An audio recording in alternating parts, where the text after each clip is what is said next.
But a lot of people probably believe that, you know, they just want to know, and the government want to know what things those people were doing on those tapes and who was doing shit on those tapes. What if the federal government have already talked to Justin Bieber? And Diddy did that on tape. Keffe D, I've seen him on a number of times. They were gambling together. They were drinking together. They had fun. They was hanging out in hotels. Yes, they did have a relationship. What's she gonna do? You know the law. The law states is that they subpoena you. You come in and you tell them what you're supposed to. If you don't tell them what they ask you questions to, and you evoke your Fifth Amendment right, you have to, the judge can hold you in contempt and keep you in jail for the life of the crime. I mean, for the life of the life of the court proceedings. So why would she go through that stuff? She go in there and answer the questions they ask her. Well, I think that he wasn't gonna go no, they knew where he was at. They got your phones tapped. They're gonna stop your flights or whatever. They knew exactly where he was at. I don't think that when they have a warrant, a search warrant for a residence, it's not for a body. If they had one for a body, they would have brought it in. Now, if they would have went there and they found guns, drugs, and Diddy was there, they would have brought him in. You know what I'm saying? They would have brought him in. Like they brought his sons in. And then they want to know, well, why are these unlicensed guns in the house? Who drugs do these belong to? All those things like that. But a lot of people probably believe that, you know, they just want to know, and the government want to know what things those people were doing on those tapes and who was doing shit on those tapes. Because I heard they found like 250 cameras or something like that. Well, in his affidavit or his deposition that he gave to the courts, he said every room was bugged, and that he did have tapes and information on a lot of different celebrities and people in the music business, people that were in politicians, and like I said, in other platforms, people that was in the ministry. Allegedly. Oh, that's crazy. Is it going to be Gene versus Diddy this time? I'm gonna give you something different. And I'm gonna give you something else that people don't even think. On the other day, I seen on the video that Puff had ran into Justin Bieber. They met up. And he started tapping him as if he was searching him and see if he had some kind of device on. Did you see that? Yep. Check this out. What if the federal government have already talked to Justin Bieber? And Diddy did that on tape. That means in his mind, he think this person may be a witness, right? Yep. What he had just done that is against the law. If they have already talked to Justin Bieber prior to him doing that, he goes and look like he's searching him. It appears that he's asking Justin Bieber, yo, you got a wire or something like that? Like, you're tampering with a federal witness. That's a charge right there that can land him in jail. Reckless. That was real reckless. Man. Usually individuals acclimate themselves into situations and they do the best that they can do. I just don't think him being a free spirit and off drugs, once he gets into that situation, that he'll handle it that well. I could be wrong. A lot of people believe he's going to end himself. Well, I heard him say that before when that City College incident happened. He was talking like that back then. Because he thought it was a possibility that he would be going to jail. He lost his job at Uptown. So he's done a lot of things, been a lot of places. I don't think he has the spirit to be behind bars. P. Diddy is merely not having it when a former close associate of Sean Diddy Combs, and that too his personal bodyguard, is prepared to testify against the rapper as his legal battle continues. He already had drug charges against him. The day Diddy house get raided, they catch him getting on a plane and they put him into custody. Didn't that sound a little weird? People didn't catch that. They either put him in custody for a couple of reasons. You understand? One, to make a witness out of him, or to safeguard him and protect him for anything that could happen to him, because they had already stated, allegedly, that he was some kind of mule for the people over there at Diddy's house. So now, with that information, that he was already known by the government for drug charges, wouldn't that be an individual that you use? Here's everything you need to know. For Diddy, things keep getting worse in every direction, and Gene is here to make it even worse. See, every day, something new comes out, an alternative take on a previous headline, or new voices criticizing the rapper. But arguably, the most talked about story of all the recent developments was the one about the residence raids. Teams from the Homeland Security investigations raided his properties in Miami and Los Angeles, leaving many to question why Diddy was not detained during them. If it has anything, see, what people don't understand is this, is that having sex is not a crime, but having sex with underage is. Not saying that he did that, not saying that he's a part of that. But if you have done that, it's no statute of limitation on having sex with underage. And in 2011, it was a individual that they said there was a drug kingpin that had a proffer, that was offer a proffer agreement, and in that proffer agreement, his name was Jimmy Henchman, right? They asked him, what did he know about Sean Puffy Combs having sex with underage in 2011? So if they had any information back then, and that's about what, 13, 14 years ago, there's no statute of limitation if they find tapes or they find any information regarding that now. He wasn't yet given a proffer agreement. It was on the table. They had 9 different sessions regarding it. And during that time, the federal government came to him and was gonna wipe his crime away, basically, if he would have told them any information regarding Sean Combs having sex.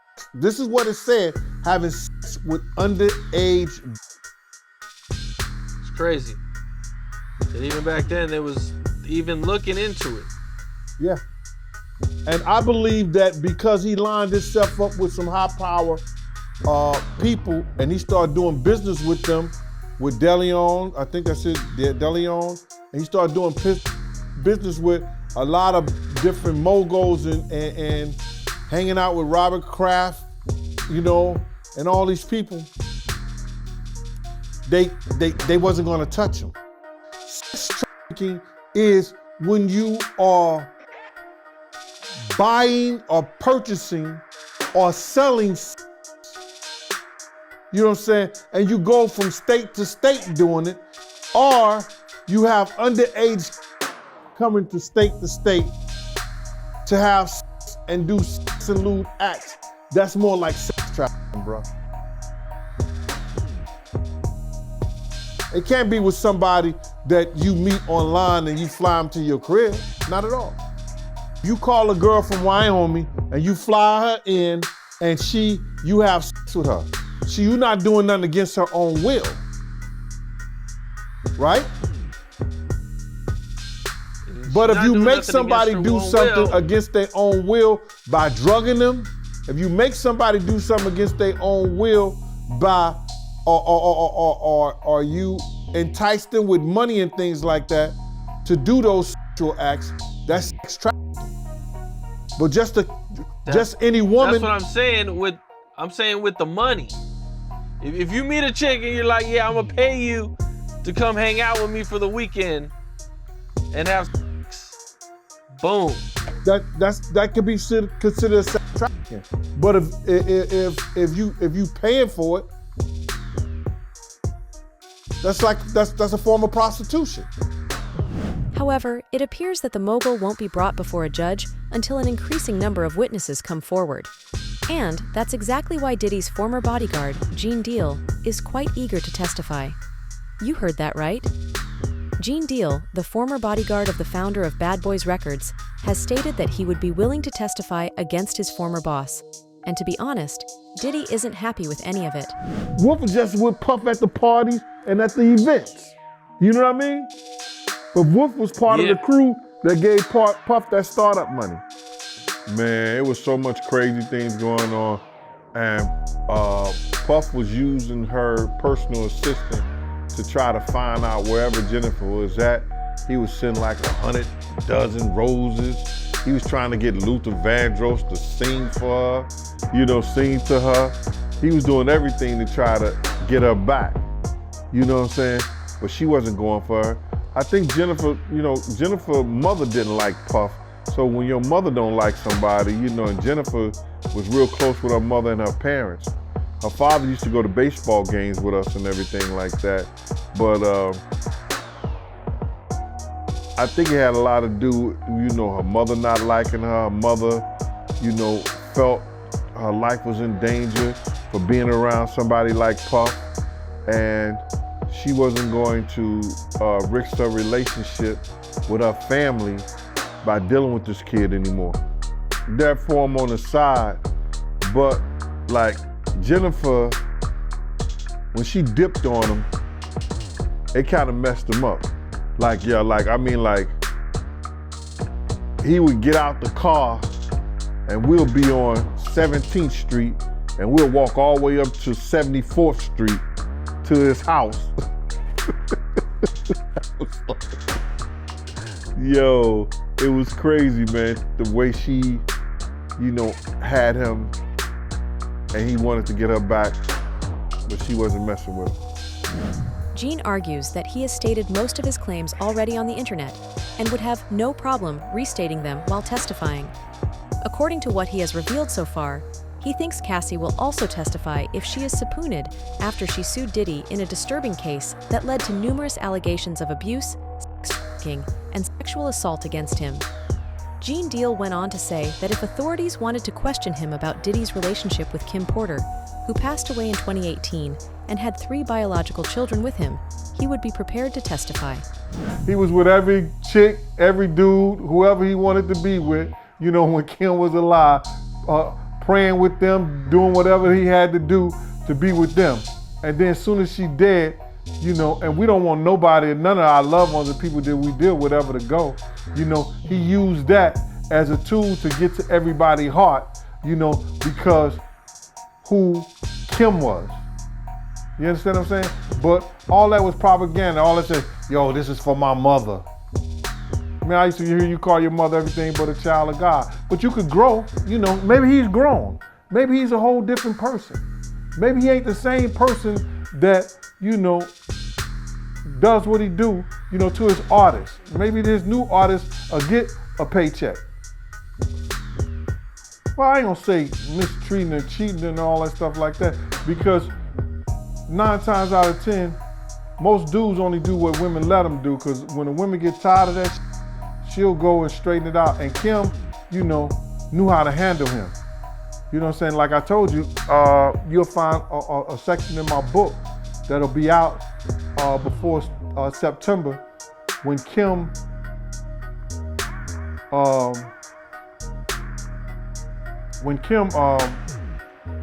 cut his wrist.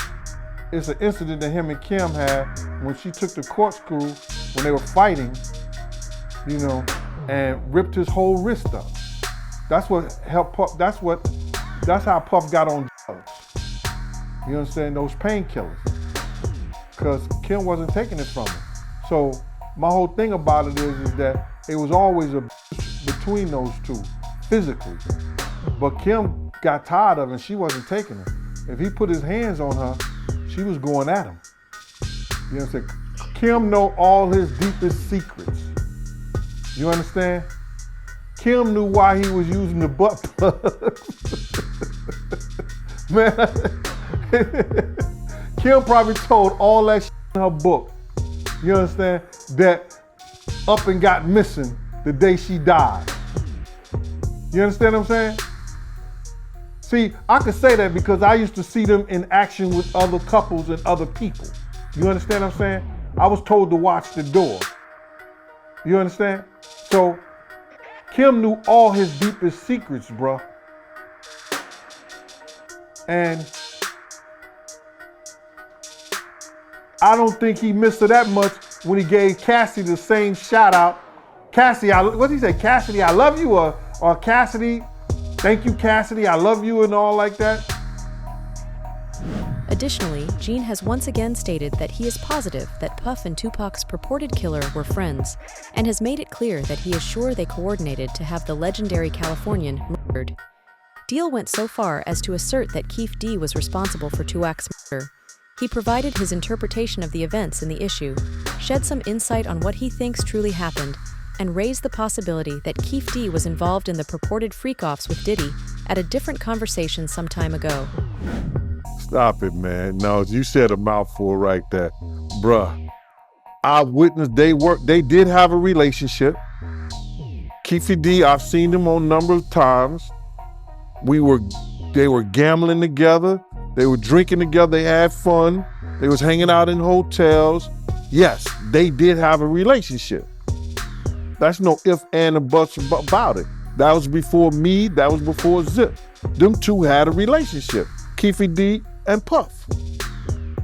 That's known. You understand? So now, as far as me having any information whether he commissioned Keffe D to do a murder, nah, bruh. That ain't me. I can say, yo, they can ask me, did I see Keffe D? Yes, I did.